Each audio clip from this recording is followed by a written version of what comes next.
वन्दे सदा वन्दे विश्वाराध्यां यद्वासा भासते विश्वं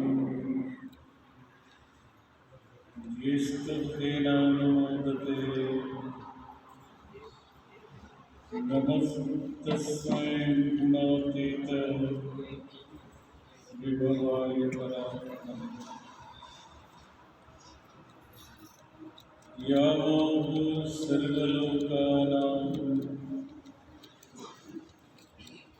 प्रकृतिं शास्त्रपारगः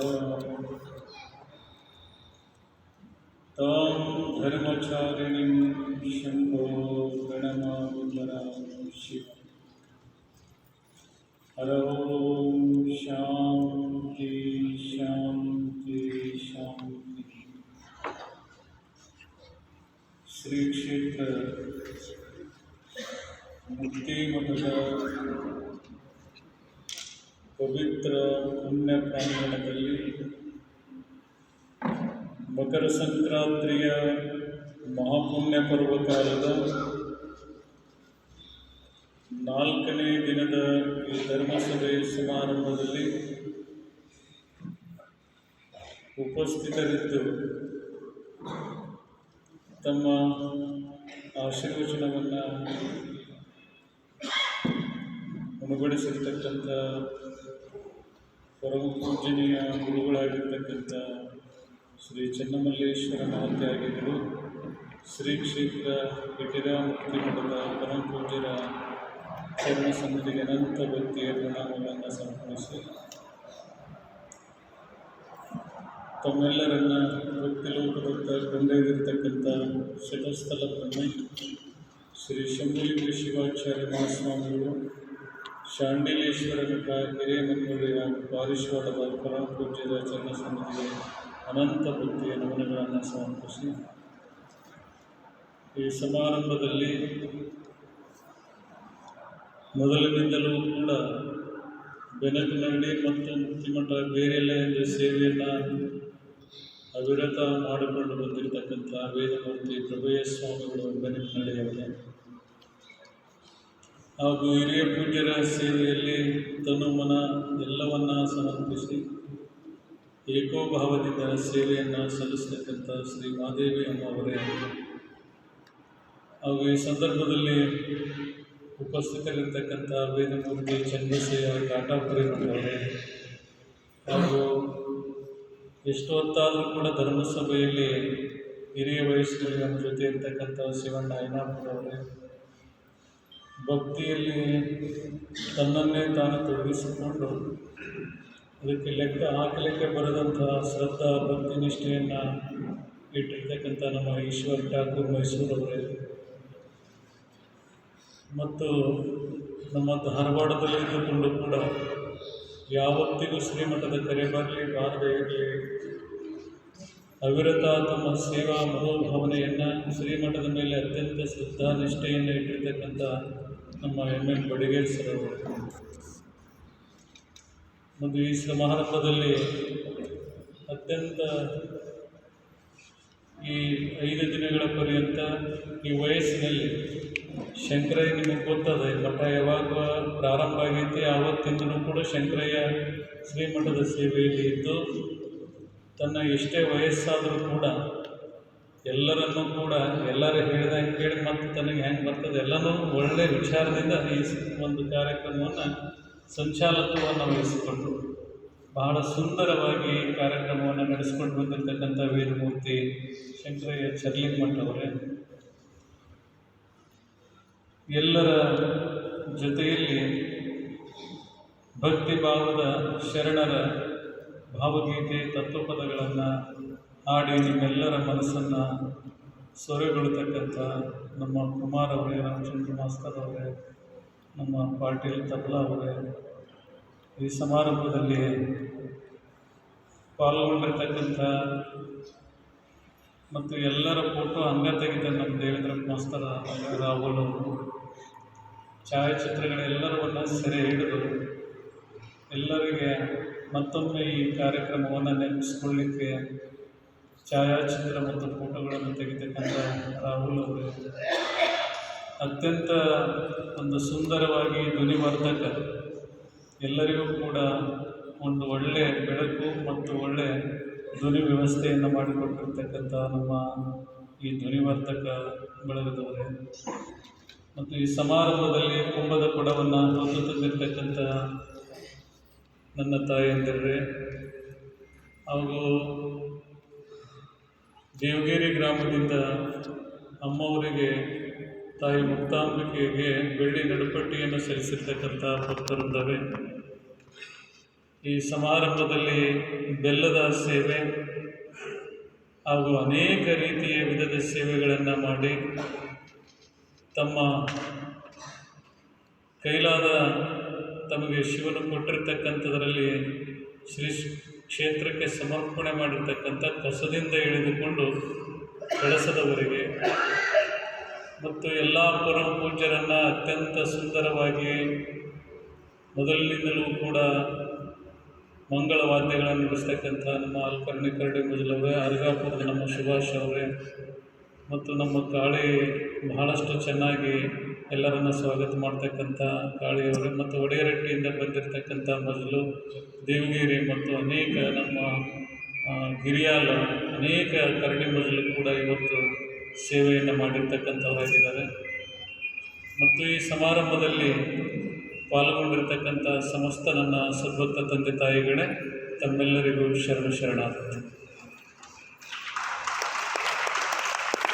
ಮೊನ್ನೆ ಹೇಳಿದ ನಿಮಗೆ ಚಪ್ಪಾಳೆ ಬಿಡಬಾರ್ದು ಅಂತ. ಶರಣ ಸಮರ್ಪಣೆ ಮಾಡಿದಾಗ ನೋಡಿ ಅಂದ್ರೆ ನೀವು ಬೇರೆ ಹೇಳಿದಾಗ ಅಜ್ಜಾರ ಹೇಳಿದಾಗ ಒಳ್ಳೆ ಮಾತಿ ಕೊಡ್ರಿ, ಅದಕ್ಕೆ ಬೇಡ ಅಂದಿಲ್ಲ. ಶರಣು ಅಂದಾಗ ಮಾತ್ರ ಚಪ್ಪಾಳೆ ಹೊಡಿಬಾರ್ದು. ಯಾಕೆ ಹೊಡಿಬಾರ್ದು ಅಂದ್ರೆ ನೀವು ಕಾರ್ಯಕ್ರಮ ಮುಗಿಸ್ರಿ ಅಂತ, ಟೈಮ್ ಆಗೈತಿ ಕಾರ್ಯಕ್ರಮ ಮುಗಿಸ್ರಿ ಅಂತ. ಯಾರು ಶರಣು ಅಂತಾರ ಮುಂಜಾನೆ ಹೇಳ್ತೀರಿ ಇಲ್ಲಿ ನೀವು ಒಬ್ಬರು ಮುಂಜಾನೆ ನಿಮ್ಮ ಸಮೀಪ ಯಾರು ಬರ್ತಾರೆ, ನಿಮ್ಮ ಪರಿಚಯ ಇದ್ದವ್ರು ಬರ್ತಾರೆ, ನಮಸ್ಕಾರ ರೀ ಹಿರಿಯರು ಅಂತಾರೆ. ಅವ್ರ ಮುಂದೆ ನೀವು ಚಪ್ಪಳಿ ಹೊಡೆದ್ರೆ, ನಮಸ್ಕಾರ ಅಂದವ್ರ ಮುಂದೆ ಚಪ್ಪಳಿ ಹೊಡೆದ್ರೆ ಏನಾಗ್ತೈತಿ?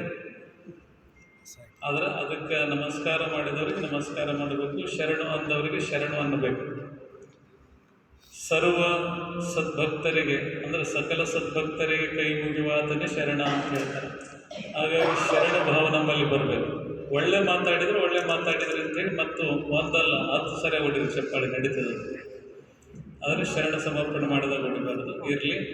ಬಹುಶಃ ನಿನ್ನೆ 3 ದಿನಗಳ ಪರ್ಯಂತ ಒಂದು ವಿಷಯವನ್ನು ನೋಡ್ಕೊಂಡು ಬಂದಿದ್ವಿ. ಏನು ನೋಡಿದ್ರಿ?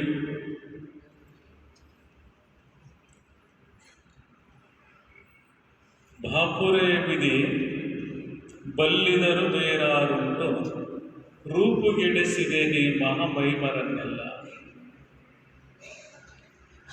ಶಾಬಾಷ್ ವಿಧಿ ಬಾಪುರೆ ಅಂದರೆ ಶಾಬಾಷ್ ಅಂದಂಗೆ, ಅಂದ್ರೆ ಭಾಳ ಚಲೋನಿ ಅಂತಂದ್ರೆ ಎಂತೆಂಥವ್ರನ್ನ ಹೆಂಗೆ ಮಾಡಿಬಿಟ್ಟಿಲ್ಲ.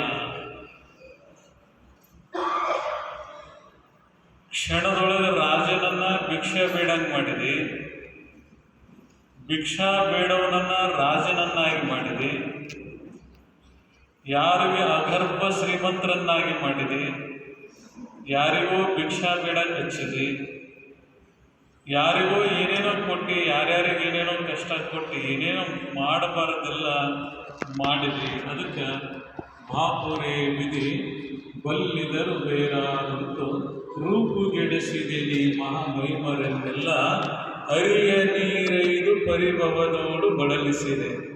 ಅಂತ ಅರಿಯಾಗಿರ್ತಕ್ಕಂಥ ವಿಷ್ಣು ಪರಮಾತ್ಮನಿಗೆ 10 ಜನ್ಮಗಳು ಎತ್ತುವಂಗೆ ಮಾಡಿಬಿಟ್ಟು ಅರಿಯ ನೀರೈದು ಪರಿಭವದೋಡು ಬಳಲಿಸಿದೆ. ಅದರಲ್ಲಿ 2 ಅವತಾರಗಳನ್ನು ನೋಡಿದ್ದೀವಿ ನಾವು ನಿನ್ನೆ. ಏನಂತ?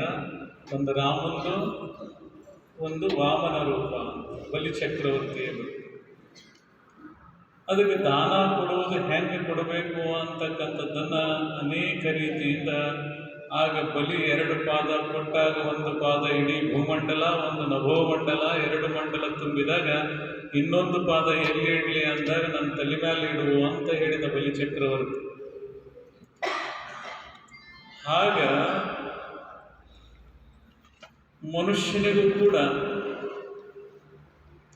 ಬರುವಾಗೂ ಏನು ತಂದಿಲ್ಲ, ಹೋಗುವಾಗ ಏನು ಒಯ್ಯೋದಿಲ್ಲ, ಇದೆಲ್ಲ ಗೊತ್ತ ಹೌದಲ್ರಿ? ಮತ್ತು ಆಯುಷ್ಯ ತೀರಿತು ಅಂದ್ರೆ, ಆಯುಷ್ಯ ತೀರಿದ ಮೇಲೆ ಒಂದು ದಿವಸ ನಾವು ಉಳಿಸ್ರಿ ಅಂತಂದ್ರೆ ಯಾರು ಉಳಿಸಕ್ಕೆ ಸಾಧ್ಯ ಇಲ್ಲ. ನಾನು ಬೇಕಾದಷ್ಟು KG ಬಂಗಾರ ಕೊಡ್ತೀನಿ, ತೂಕ ಬಂಗಾರ ಕೊಡ್ತೀನಿ, ಒಂದು ದಿವಸ ಆಯುಷ್ಯ ಹೆಚ್ಚು ಆಗಲಿ ಅಂತಂದ್ರೆ ಸಾಧ್ಯ ಇಲ್ಲ. ಕ್ಷಣೆ ಪುಣ್ಯ ವೃತ್ತಿಲೋಕೆ ವಿಶಂತಿ. ಯಾವಾಗ ನಮ್ಮ ಪುಣ್ಯ ಸರಿದು ಬರ್ತದ ಅವಾಗೇನು ಮಾಡಲಿಕ್ಕಾಗಲ್ಲ. ಆನೆ ಅಂತ ಆನೆ ಅಷ್ಟು ದೊಡ್ಡದಾಗಿರ್ತಕ್ಕಂಥ ಪ್ರಾಣಿ ನೆಗೆದು ಜಿಗಿದು ತಾನು ಆಟ ಮಾಡ್ತದ. ಅದು ಯಾವಾಗ ಅಂತಂದ್ರೆ ಅದರೊಳಗೆ ಇರತಕ್ಕಂಥ ಶಕ್ತಿ, ಅದರೊಳಗೆ ಎಂಥ ಶಕ್ತಿ ಅದ ಅಂತಂದ್ರೆ, ಒಂದು ಸಾಸಿವೆ ಕಾಳನ್ನು ಹೊಡೆದ್ರೆ ಸಾಸಿರ ಹೋಳಾಗಿ ಎಷ್ಟು ಉಳಿತದಲ್ಲ ಅಷ್ಟು ಶಕ್ತಿ ಅದರಲ್ಲಿ ಐತೆ ಅಂತ ನೀವು ಅಂತೀರಿ. ಆನೆ ಬಹಳ ದೊಡ್ಡ ಪ್ರಾಣಿ ಅಂತ, ಹೌದಲ್ಲ? ಆನೆ ಬಹಳ ದೊಡ್ಡ ಪ್ರಾಣಿ ಅಂತಂದ್ರೆ ಸಾಸಿವೆ ಕಾಳನ್ನು ಹೊಡೆದು ಸಹಸ್ರ ಹೋಳನ್ನಾಗಿ ಮಾಡಿದಾಗ ಎಷ್ಟು ಪ್ರಮಾಣ ಉಳಿತದ ಅಷ್ಟು ಪ್ರಮಾಣ ಶಕ್ತಿ ಅದರಲ್ಲಿ ಅದ. ಅದಕ್ಕಾಗಿ ಅಷ್ಟು ಅದು ನೆಗೆದು ಜಿಗಿದು ಬಿಡ್ತದ. ಆದ್ರೆ ಅದು ಒಂದು ಸ್ವಲ್ಪ ಹೋಯ್ತು ಅಂತಂದ್ರೆ ಆ ಆನೆಗೆ ಏನು ಮಾಡ್ಲಿಕ್ಕೆ ಬರೋದು. ಹಾಗಾಗಿ ಇಲ್ಲೋ ಮನುಷ್ಯ ಪರಮಾತ್ಮ ನಿನಗೆ ಇಷ್ಟೊಂದು ಸುಂದರವಾಗಿರ್ತಕ್ಕಂಥ ಶರೀರವನ್ನು ಕೊಟ್ಟು ಈ ಭೂಮಿ ಮೇಲೆ ಕಳಿಸಿಕೊಟ್ಟಾನೆ. ಪಾಪ ಮತ್ತು ಪುಣ್ಯ ಅಂತಕ್ಕಂಥ ಎರಡು ಪ್ರಾಜ್ಞೆ ಅಂದರೆ ನಿನಗೆ ಅರಿವನ್ನು ಕೊಟ್ಟು ಕಳಿಸಿದ್ದಾನೆ. ಯಾವುದು ಮಾಡಬೇಕು ಯಾವುದು ಮಾಡಬಾರ್ದು ಅಂತಕ್ಕಂಥದ್ದನ್ನು ಕೊಟ್ಟು ಕಳಿಸಿದ್ದಾನೆ. ಯಾವುದು ಮಾಡಬೇಕು? ನಿನ್ನೆನೂ ಹೇಳಿದ್ವಿ, ಕ್ರಮ ತಪ್ಪಿ ನಡೆಯುವುದಕ್ಕಿಂತ ಕಷ್ಟ ಮುನ್ನುಂಟೆ. ನಾವು ಕ್ರಮ ತಪ್ಪಿ ನಡೆದು ಅದಕ್ಕಿಂತ ಕಷ್ಟ ಮತ್ತು ಬೇರೆ ಏನಾರು ಐತನ? ಈಗ ಮುಳ್ಳದ, ಆ ಮುಳ್ಳು ಚುಚ್ಚುತ್ತದ ಅನ್ನೋದು ನಮಗೆ ಗೊತ್ತದ, ಅದ್ರ ಮ್ಯಾಗ ಕಾಲು ಇಡ್ತೀನಿ ಅಂದ್ರೆ. ಈಗ ಮುಂದೆ ಗಂಧ ಅದ, ಆ ಗಂಧ ಬಿಟ್ಟು ನಾ ಕೆಸರು ಹಚ್ಕೊತೀನಿ ಅಂದ್ರೆ. ನಿನ್ನ ಮುಂದೆ ಹಾನಿ ಅದ, ಆನೆ ಬಿಟ್ಟು ನಾನು ಕೋಣ ಹೇರ್ತೀನಿ ಅಂದ್ರೆ ಯಾರೇನು ಮಾಡ್ತಾರೆ? ಆನೆ ಮ್ಯಾಗ ಹತ್ತಿದ್ರೆ ರಾಜ ಆಗ್ತಿ, ಕೋಣದ ಮ್ಯಾಗ ಹತ್ತಿದ್ರೆ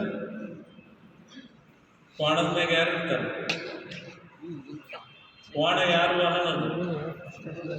ಯಮಧರ್ಮದ. ಆನೆ ಯಾರ್ದು? ಇಂದ್ರಂದು. ಅದಕ್ಕೆ ಆನೆಯನ್ನು ಜರೆದು ಕೋಣವ ನೇರುವೆನೆಂದರಾರೇನು ಮಾಡುವರು?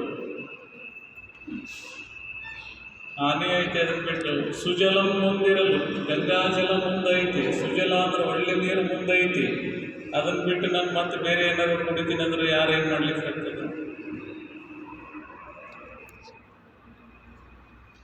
ಹಾಗಾಗಿ ನಾವು ಒಳ್ಳೆ ಮಾರ್ಗದಲ್ಲಿ ನಡಿಬೇಕು. ಭಗವಂತ ಈ ಶರೀರ ಕೊಟ್ಟು ಭೂಮಿ ಮೇಲೆ ನಮ್ಮನ್ನು ಕಳಿಸಿದಾನಂತಂದ್ರೆ ಒಳ್ಳೆ ಸಂಸ್ಕಾರಗಳನ್ನು, ಒಳ್ಳೆ ಗುಣಗಳನ್ನು ಬೆಳೆಸ್ಕೊಂಡಿವೆ ಅಂದರೆ ನಮ್ಮ ಬದುಕು ಹೆಂಗಾಗ್ತದೆ ಅಂದರೆ ಸುಂದರಮಯವಾಗಿರ್ತಕ್ಕಂಥ ಹೂದೋಟದಂಗೆ ಆಗ್ತದೆ. ಆ ಹೂದೋಟದಂಗೆ ನಮ್ಮ ಜೀವನ ಮಾಡ್ಕೋಬೇಕಾಗಿತ್ತು ಅಂತಂದ್ರೆ ನಮ್ಮ ಸಂಸ್ಕಾರಗಳೇ ನಮಗೆ ಬಲು ಮುಖ್ಯವಾಗಿರ್ತವೆ. ಅದರಲ್ಲೂ ಕೂಡ ಆ ವಿಧಿಗಳ ಆಟ ಹೇಗೆ ನಡಿಬೇಕು, ಹೆಂಗೆ ನಡಿಬೇಕು, ಯಾರನ್ನ ಹೆಂಗೆ ಆಟ ಆಡಿಸ್ಬೇಕು ಅನ್ನೋದು ಅದು ವಿಧಿಗೆ ಭಾಳ ಗೊತ್ತದ, ಭಾಳ ಚೆನ್ನಾಗಿ ಗೊತ್ತದ. ಅದಕ್ಕೆ ಎಂತೆಂಥವ್ರನ್ನೂ ಹೆಂಗೆಂಗೋ ಮಾಡಿಬಿಟ್ಟದ. 10 ಅವತಾರಗಳು ಯಾವ್ಯಾವ ಅಂದರೆ ಮಸ್ತೆ, ಕೂರ್ಮ, ವರಹ, ನರಸಿಂಹ, ವಾಮನ, ಕೃಷ್ಣ, ರಾಮ, ಬುಧ, ಕಲ್ಕಿ ತಥೈವಚ ಅಂತ ಹೇಳ್ತದೆ. ಅದು ಹೇಳಿದಾಗ ಕೂಡ ಇನ್ನೊಂದು ಮಾತು ಹೇಳ್ತಾರೆ, ಬಲಿವಾಲಿ ಕಲಿಕರ್ಣ ಕೌರವ ರಾಮ ರಾವಣ ನಳನೌಷ ರಘುಭೀಮ ಬಲಭದ್ರ ಸಾಗರ ಕೀಚಕ ಶಿಶುಪಾಲ ದಶರಥ ಅತಿರಥ ಮಹಾರಥರೆಲ್ಲರ ಆನೆಗೊಳಗಾದ ಕತೆ ಕೇಳಿಲ್ಲವೇ ನೀನು ಅಂತ ಹೇಳ್ತಾರೆ. ಎಂಥವ್ರು ನೋಡ್ರಿ, ಬಲಿ, ವಾಲಿ, ಕಲಿ, ಕರ್ಣ, ಕೌರವ, ರಾಮ, ರಾವಣ, ನಳ, ನೌಷ, ರಘುಭೀಮ, ಬಲಭದ್ರ, ಸಾಗರ, ಕೀಚಕ, ಶಿಶುಪಾಲ, ದಶರಥ ಇವರು ಎಂಥ ರಾಜರಂದ್ರೆ ಇಡೀ ಪೃಥ್ವಿಯನ್ನೇ ಆಳ್ತಕ್ಕಂಥ ರಾಜ್ಯರು. ಅಲ್ಲಲ್ಲಿ ಕೋಟೆಗಳನ್ನು ಕಟ್ಟಿ ಬೆರೆದಂಥ ವೀರರು. ಆ ಕಟ್ಟಿದ ಕೋಟೆಗಳೆಲ್ಲ ಇವತ್ತು ನೆಲಸಮಾಗಿ ಬಿಟ್ಟದ. ಬಂಗಾರದ ನಾಣ್ಯಗಳು ನಡೆದಿರ್ತಕ್ಕಂಥ ಕಾಲದಲ್ಲಿ ಕಾಗದದ ನೋಟುಗಳು ಬಂದಾವೆ. ಹೌದಲ್ರಿ? ಎಲ್ಲ ಬರೀ ಕಾಗದ ಮೇಲೆ ನಡೆದದ. ಈಗೆಲ್ಲ ಮೊಬೈಲ್ ಮೇಲೆ ನಡೆಯುತ್ತೆ. ಮೊದಲೆಲ್ಲ ಹಂಗೆ ನಡೆದೈತೆ. ಈಗೆಲ್ಲ ಬರೀ ಏನು ತಗೊಳ್ಳೋದು ಬಿಡೋದು, ಇನ್ನು ಮುಂದೆ ಹೆಂಗೆ ಆಗ್ತದ, ಅದಕ್ಕೆ ಏನೇನಾಗ್ತದೆ ಹೇಳಕ್ಕೆ ಬರೋಂಗಿಲ್ಲ. ಹಾಗೆ ಏನಾಗತ್ತ ಅದು, ಎಂತ ಆಗತ್ತ ಅದು, ಈ ನಾಡ ನೀ ನೋಡೋ ತಮ್ಮ. ಏನಾಗತ್ತ ಅದು, ಎಂತ ಆಗತ್ತ ಅದು, ಈ ನಾಡ ನೀ ನೋಡೋ ತಮ್ಮ. ದುಡಿಯುವ ರೈತರಿಗೆ ಏನಿಲ್ಲ ದುಃಖ, ದುಡಿಯದ ಬಂಟರಿಗೆ ಭಾರಿ ಬಿಕ್ಕ, ಅಂಥವರೇ ಆಳಾಕ ಬರ್ತಾರ ದೇಶಕ್ಕೆ. ಎಂಥವ್ರು ಬರ್ತಾರೆ ಆಳಾಕ? ಅದು ನಿಮಗೆಲ್ಲ ಗೊತ್ತದ. ಅದು ನಾವು ಹೇಳೋದು ಬೇಡ. ಎಂಥವ್ರು ಆಳಕ್ಕೆ ಬರ್ತಾರೆ, ಎಂಥವ್ರು ಆಳಕ್ಕೆ ಅನ್ನೋದು ನಿಮಗೆ ಗೊತ್ತದ. ಹಿರಿಯರಿಲ್ಲದ ಮದುವೆ ಶುರುವಾಗುತ್ತಾವು, ಸೀರೆ ಬಳಿ ತಾಳಿ ಮೂಗುತಿ ಮರಿಯಾಗುತ್ತಾವು. ಹಿರಿಯರಿಲ್ಲದ ಮದುವೆ ಶುರುವಾಗ್ಯಾವಲ್ರಿ? ಶುರುವಾಗ್ಯಾವ. ಸೀರೆನೂ ಇಲ್ಲ, ತಾಳಿನೂ ಇಲ್ಲ, ಬಳಿನೂ ಇಲ್ಲ, ಮೂಗುತಿ ಇಲ್ಲ. ಈ ನಮ್ಮ ತಾಯಿಯಂದಿರು ಅವರು ಪಾರ್ವತಿ ಸ್ವರೂಪ, ಲಕ್ಷ್ಮೀ ಸ್ವರೂಪ, ಸರಸ್ವತಿ ಅಂತ ಕಾಣ್ತಾರೆ. ಅವ್ರನ್ನ ನೋಡಿದ್ರೆ ಕೈ ಮುಗಿಬೇಕು. ಇನ್ನೊಂದು ಕಡೆ ಹೋಗಿ ನೋಡ್ಬೇಕ್ರಿ ಅವ್ರನ್ನ. ಇಲ್ಲಿಗೆ ಕೂದಲ ಕಟ್ ಮಾಡ್ಕೊಂಡಿರ್ತಾವ. ಆ ಸೀರೆ ಅಂತ ಉಟ್ಕೊಳ್ಳೋಂಗೆ ಇಲ್ಲ ಮೊದಲ. ಅದು ಮತ್ತು ಇಲ್ಲಿ ಮೊಳಕಾಲಲ್ಲಿ ಒಂದಿಷ್ಟು ಹರಿದಿರ್ತೈತಿ, ಮತ್ತು ಕೆಳಗೊಂದಿಷ್ಟು ಹರಿದಿರ್ತೈತಿ, ಇಲ್ಲಿ ಮತ್ತು ಇಲ್ಲೊಂದಿಷ್ಟು ಹರಿದಿರ್ತೈತಿ. ಹ್ಯಾಂಗರ್ ಹೊರದದ್ದು ಅಲ್ಲಿ ಮೊದಲು ಏನಂತಿದ್ರು, ಶಿದ್ರ ವಸ್ತ್ರಂ ದಾರಿದ್ರ್ಯ ಭಿಕ್ಷಂ, ಅಂದ್ರೆ ಹರಿದು ಬಟ್ಟೆ ಹಾಕ್ಕೊಂಡ್ರೆ ಅದಕ್ಕೆ ದಾರಿದ್ರ್ಯ ಬರ್ತದೆ ಅಂತಿದ್ರು. ಮತ್ತು ಹರಿದು ಬಟ್ಟೆ ಹಾಕ್ಕೊಂಡವ್ರಿಗೆ ಹುಚ್ಚರು ಅಂತಿದ್ರು. ಹಿಂದಿನ ಕಾಲದಾಗ ಹರ್ಕೊಂತಿದ್ದವಲ್ಲ ಬಟ್ಟೆ, ಅವಾಗ ಹುಚ್ಚರು ಅಂತಿದ್ರು. ಮತ್ತು ಈಗ ಹರ್ಕೊಂಡು ಹಾಕೊಂಡು ತಿರುಗಾಡ್ತಾವಂದ್ರೆ ಮತ್ತು ಶಾಣ್ಯಾರೇನು ಹುಚ್ಚರು ಇವು. ನೋಡ್ರಿ ನೀವು ಬಹುಶಃ ಎಲ್ಲಿ ಬೇಕಲ್ಲಿ ಹರಿದಿರ್ತಾವ್ರೆ. ಇಲ್ಲಿ ಹರಿದಿರ್ತಾವೆ. ಈ ಕಡೆ ಮಳೆಗಾಲದಲ್ಲಿ ಒಂದು ಹುಡುಗನಿಗೆ ಕೇಳಿದ್ದೀವಿ, ಏನು ಹಿಂಗೆಲ್ಲ ಹ್ಯಾಂಗೆ ಹರಿದು ಬಟ್ಟೆ ಹಾಕ್ಕೊಂಡಿದ್ದೆಲ್ಲ ಮನ್ಯಾಗ ದೊಡ್ಡ ಶ್ರೀಮಂತದೇ ಅಂದೆ. ಇಲ್ರಿ ಅಜ್ಜರ, ಈಗ ಹಿಂಗೆ ಬಂದುಬಿಟ್ಟವು ಫ್ಯಾಷನ್ ಅಂದ್ರೆ. ಏನಾಗತ್ತದೋ ಎಂತ ಆಗತ್ತದೋ, ಈ ನಾಡ ನೀ ನೋಡತ್ತಮ್ಮ. ಇನ್ನು ಮುಂದೆ ಹೆಂಗೆ ಕಾಲ ಬರ್ತದೆ ಅನ್ನೋದು ಯಾರಿಗೆ ಗೊತ್ತಿಲ್ಲ. ಸೀರೆನೂ ಬಿಟ್ಟರು, ತಾಳಿನೂ ಬಿಟ್ಟರು, ಬಳಿನೂ ಬಿಟ್ಟರು, ಮೂಗುತಿನೂ ಬಿಟ್ಟರು ಅಂದಾಗ ಇನ್ನು ದೇಶದ ರೀತಿ ನೀತಿಗಳು ಮತ್ತು ಗಂಡ ಹೆಂಡರೆಂಬ ಸಂಬಂಧ ಮತ್ತು ತಂದೆ ತಾಯಿಗಳ ಸಂಬಂಧ, ಮಕ್ಕಳ ಸಂಬಂಧ ಇವು ಹೆಂಗೆ ಹೊಡಿಲಿಕ್ಕೆ ಸಾಧ್ಯ? ಎಲ್ಲಾದರೂ ಈ ಸಂಬಂಧ ಉಳಿದಿದ್ರೆ ಅದು ಭಾರತ ದೇಶದಲ್ಲಿ ಮಾತ್ರ ಉಳಿದದ. ಅದಕ್ಕಾಗಿ ಇಡೀ ಭಾರತವನ್ನೇ ಎಲ್ಲ ದೇಶಗಳು ತಿರುಗಿ ನೋಡ್ತಾವೆ. ವಿಶ್ವಾಸದಿಂದ ಬದುಕತಕ್ಕಂಥ ಒಂದೇ ಕುಟುಂಬ, ಅವಿಭಕ್ತ ಕುಟುಂಬದಲ್ಲಿ ಹುಟ್ಟಿ ಬೆಳೆದು ಆವರಣ ಪರ್ಯಂತವಾಗಿ, ಜೀವ ಇರೋ ಪರ್ಯಂತವಾಗಿ ಗಂಡ ಹೆಂಡತಿ ಅನಿಸ್ಕೊಂಡು ಬದುಕತಕ್ಕಂಥ ದೇಶ ಯಾವುದಾದ್ರೂ ಇದ್ರೆ ಅದು ಭಾರತ ದೇಶ. ಅಂತ ಪವಿತ್ರವಾಗಿರ್ತಕ್ಕಂಥ ಈ ದೇಶದ ಸಂಸ್ಕಾರಗಳನ್ನು ನಾವು ಈ ದೇಶದಲ್ಲಿ ಹುಟ್ಟು ಮರಿತಾ ಹೋಗ್ತೀವಿ ಅಂತಂದ್ರೆ ಅದನ್ನು ನಾವು ವಿಚಾರ ಮಾಡಬೇಕಾಗ್ತದೆ. ಮತ್ತೆ ಒಬ್ಬ ಜರ್ಮನ್ ದೇಶದಿಂದ ಈ ಭಾರತ ಭೂಮಿಯನ್ನು ನೋಡಲಿಕ್ಕೆ ಅಂತ ಬಂದಾಗ ಎಲ್ಲ ದೇಶಗಳ ಕಡೆ ಆತ ತಿರುಗ್ತಾ ಭಾರತ ದೇಶಕ್ಕೆ ಬಂದ.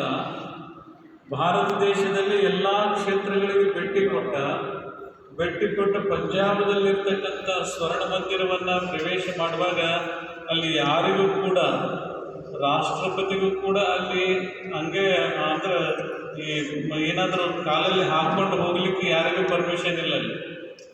ಹಾಗೆಲ್ಲರೂ ಸೀಕರು ಬಂದು ಕೇಳ್ತಾ ಇದ್ರು, ನೀ ಏನಾದ್ರೆ ಕಾಲಾಗ ಹಾಕ್ಕೊಂಡಿದ್ದೆ ಅಂತಂದ್ರೆ ಅದನ್ನು ತೆಗೆದು ಬೇರೆ ಕಡೆ ಇಟ್ಟು ಬಾ ಅಂದ್ರೆ ಅವ್ರಿಗೆ, ಯಾರಿಗೆ? ಜರ್ಮನ್ ದೇಶದವನಿಗೆ.